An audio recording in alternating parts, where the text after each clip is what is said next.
पिशोर पोलिसांची अवैध दारू विरोधात धडक कारवाई, 3 गुन्हे दाखल, सुमारे 44,000 रुपयांचा मुद्देमाल जप्त।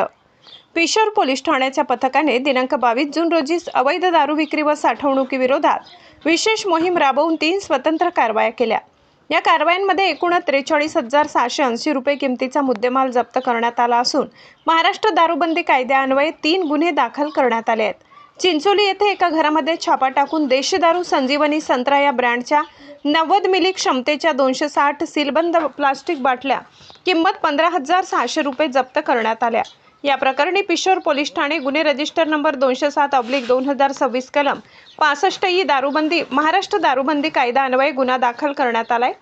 चिंचोली येथील बसस्थानकाजवळील गाड्यामध्ये कारवाई करून देशी दारू संजीवनी संत्रा या ब्रँडच्या 90 मिली क्षमतेच्या 55 सीलबंद प्लास्टिक बाटल्या किंमत 3,300 रुपये जप्त करण्यात आल्या।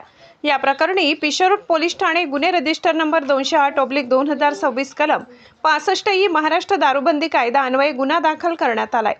चिंचोली येथील शेडमध्ये छापा टाकून देशी दारू संजीवनी संत्रा या ब्रँडच्या 90 मिली क्षमतेच्या 195 बाटल्या, देशी दारू टँगो पंच या ब्रँडच्या 180 मिली क्षमतेच्या 24 बाटल्या तसेच दारू विक्रीतून जमा झालेली रोख रक्कम असा एकूण 14,780 रुपये किमतीचा मुद्देमाल जप्त करण्यात आलाय। या प्रकरणी पिशोर पोलीस ठाणे गुन्हे रजिस्टर नंबर 209/2026 कलम 65 ई महाराष्ट्र दारूबंदी कायद्यान्वये गुन्हा दाखल करण्यात आलाय। संबंधित आरोपीविरुद्ध कायदेशीर कारवाई करण्यात आली असून अवैध दारू निर्मिती, साठवणूक, वाहतूक व विक्री या विरोधातील विशेष मोहीम पुढील काळातही सातत्याने राबविण्यात येणार आहे। सदर कारवाया माननीय पोलीस अधीक्षक श्री प्रकाश भा जाधव, माननीय अप्पर पोलीस अधीक्षक श्री प्रशांत स्वामी तसेच माननीय अपराजिता अग्निहोत्री, सहाय्यक पोलीस अधीक्षक कन्नड उपविभाग यांच्या मार्गदर्शनाखाली पार पाडण्यात आल्या।